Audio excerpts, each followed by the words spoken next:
Di tengah perubahan wajah peperangan modern, ada satu kekuatan darat Indonesia yang tidak hanya bergerak cepat tapi juga memukul telak. Pasukan infanteri mekanis TNI Angkatan Darat dengan kendaraan lapis baja canggih, persenjataan mematikan, dan doktrin tempur yang terus berevolusi. Mereka menjadi garda depan pertahanan Indonesia. Tapi pertanyaannya sekarang, seberapa kuat Batalion Infanteri Mekanis di tahun 2025? Apakah Batalion Infanteri Mekanis TNI Angkatan Darat siap menghadapi konflik modern dari hutan Papua hingga medan urban di perbatasan selatan? Selamat datang di Update Militer. Hari ini kita akan membongkar kekuatan salah satu unit paling mematikan milik TNI Angkatan Darat. Apa itu Batalion Infanteri Mekanis? Infanteri adalah jantung setiap kekuatan darat, tapi infanteri mekanis adalah evolusinya. Mereka bukan lagi pasukan yang hanya mengandalkan langkah kaki dan senjata ringan. Infanteri mekanis adalah gabungan antara ketangkasan prajurit dan kekuatan mesin. Mereka dilengkapi dengan kendaraan lapis baja yang membawa perlindungan, mobilitas, dan daya gempur dalam satu paket yang mematikan. Di atas permukaan, mereka mungkin terlihat seperti pasukan biasa yang dibonceng kendaraan, tapi di balik lapisan baja itu tersembunyi kemampuan untuk menyerbu garis depan, mendobrak posisi musuh, dan bertahan dalam tekanan pertempuran tingkat tinggi. Dalam struktur TNI Angkatan Darat, Batalion Infanteri Mekanis menjadi elemen manuver yang sangat vital. Mereka dirancang untuk menjadi pasukan cepat reaksi yang mampu mengisi celah dalam pertempuran, mendukung serangan utama, bahkan memimpin operasi pembersihan dalam kota atau hutan. Dan yang lebih penting, mereka bukan hanya bergerak cepat, mereka juga bisa bertahan lebih lama, membawa perlengkapan lebih banyak, dan memberikan efek kejut terhadap lawan. Inilah wujud kekuatan darat Indonesia yang kini bergerak dengan roda dan rantai baja menuju medan perang masa depan. Struktur dan perlengkapan infanteri mekanis TNI Angkatan Darat. Tahun 2025 menjadi tonggak penting dalam konsolidasi kekuatan infanteri mekanis TNI Angkatan Darat. Secara struktur, satu batalion infanteri mekanis terdiri dari beberapa kompi. 3 kompi mekanis utama yang diisi oleh personel bersenjata lengkap dan kendaraan tempur. 1 kompi bantuan dengan elemen pendukung seperti mortir dan rudal anti-tank, serta kompi markas sebagai pusat kendali dan logistik. Namun, kekuatan sejatinya terletak pada mesin tempur yang mereka kendalikan. Di jajaran kendaraan lapis baja, TNI Angkatan Darat mengoperasikan beragam jenis, dari yang klasik hingga yang modern. Anoa 6x6 buatan PT Pindad adalah tulang punggung utama. Sebagai Armored Personnel Carrier (APC), Anoa telah terbukti tangguh dalam operasi PBB di Lebanon dan siap untuk pertempuran berbagai medan. M113, kendaraan tempur legendaris dari era Perang Vietnam. Meski tergolong tua, unit-unit M131 di TNI Angkatan Darat masih digunakan, terutama dalam peran pendukung, berkat kesederhanaan, keandalan, dan kemudahan modifikasi. MXPCI, kendaraan IFV buatan Prancis yang pernah menjadi andalan TNI Angkatan Darat. Walaupun kini mulai tersisih oleh unit-unit modern, beberapa batalion masih menggunakannya sebagai pengisi kekuatan sekunder. Marder 1A3, kendaraan IFV buatan Jerman yang kini menjadi kebanggaan infanteri mekanis TNI Angkatan Darat. Dengan senjata otomatis kaliber 20 mm, perlindungan balistik tingkat tinggi, dan daya angkut penuh, Marder memberikan loncatan besar pada kemampuan tempur langsung. Dan yang terbaru, Pandur 2 8x8. IFV berteknologi NATO ini mulai masuk ke dalam unit-unit strategis dan siap memberikan performa setara dengan kendaraan tempur negara-negara maju di Eropa. Dalam satuan bantuan, Batalion Infanteri Mekanis juga diperkuat mortir 80 1 mm dan 120 mm, senapan mesin berat Browning M2HB, hingga rudal anti-tank portabel. Bahkan, beberapa unit kini mulai menerima UAV mini untuk pengintaian jarak dekat. Kombinasi semua elemen ini menciptakan satuan yang tidak hanya fleksibel dan bergerak cepat, tapi juga sanggup memberikan pukulan telak di titik genting pertempuran. Kemampuan tempur dan doktrin mekanis TNI Angkatan Darat. Medan tempur modern menuntut lebih dari sekadar keberanian. Ia menuntut kecepatan, perlindungan, daya tembak, dan koordinasi tanpa celah. Dan inilah medan tempur yang telah dipelajari, dipahami, dan dihadapi oleh infanteri mekanis TNI Angkatan Darat.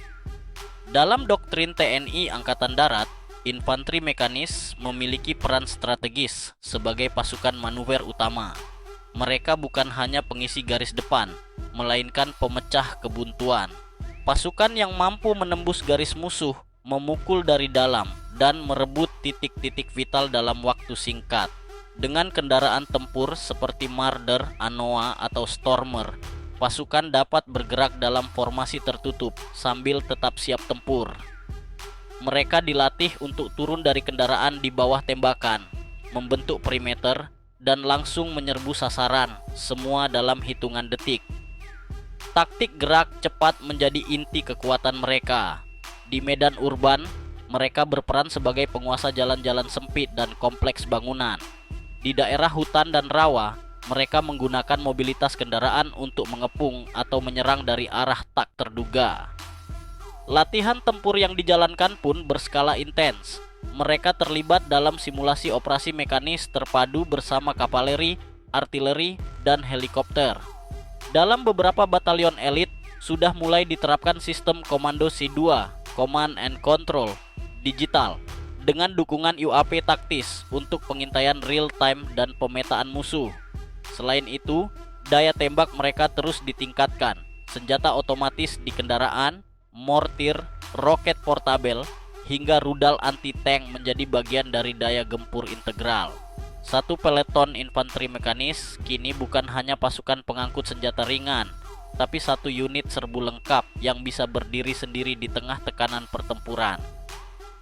Inilah wajah tempur modern, pasukan yang tidak hanya berjalan tetapi menghancurkan, tidak hanya bertahan tetapi merebut, dan infanteri mekanis TNI Angkatan Darat adalah refleksi nyata dari transformasi itu.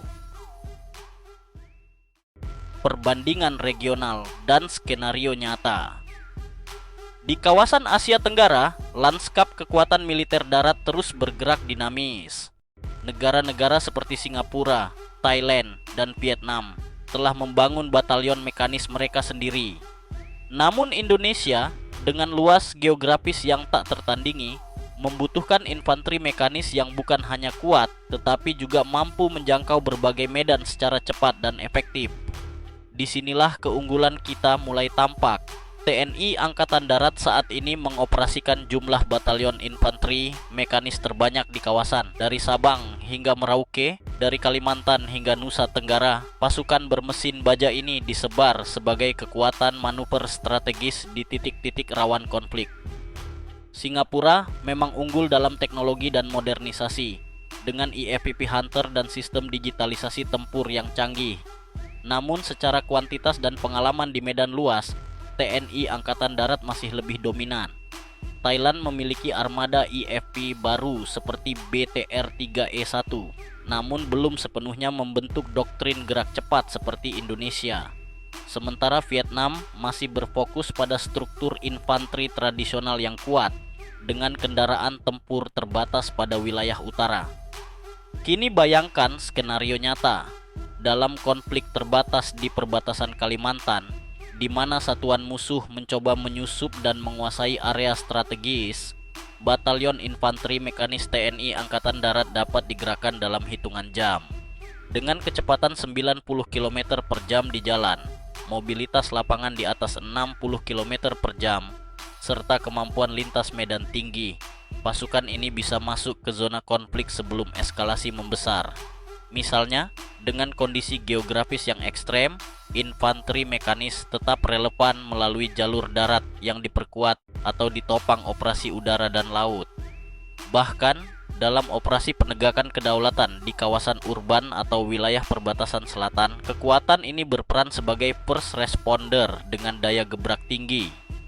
Yang membedakan Indonesia bukan hanya jumlah kendaraan atau panjang barisan, tapi kemampuan untuk mengintegrasikan pasukan mekanis ke dalam doktrin operasi gabungan antar matra bersama kavaleri, artileri, hingga penerbat dan marinir. Inilah kekuatan yang tidak sekadar dibangun, tetapi dipersiapkan. Kekuatan yang tidak sekadar tampil gagah, tetapi juga siap diuji dalam realitas pertempuran. Di medan perang modern, kekuatan tidak lagi hanya ditentukan oleh jumlah prajurit, tapi oleh kecepatan respons, perlindungan pasukan, dan kemampuan menghantam balik dengan presisi.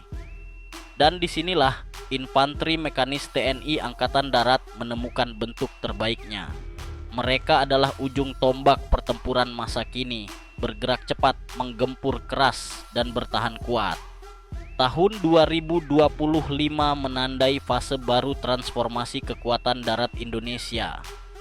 Dengan doktrin yang tajam, armada kendaraan yang terus berkembang, dan prajurit-prajurit terlatih yang siap tempur, infanteri mekanis bukan lagi sekadar pelengkap, mereka adalah pemukul utama.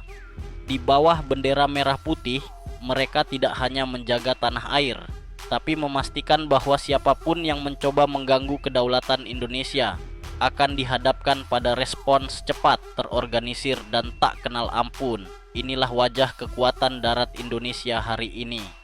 Salam hormat untuk seluruh prajurit infanteri, mekanis TNI Angkatan Darat. Kalian bukan hanya pengawal negeri, kalian adalah perisai dan tombak Nusantara.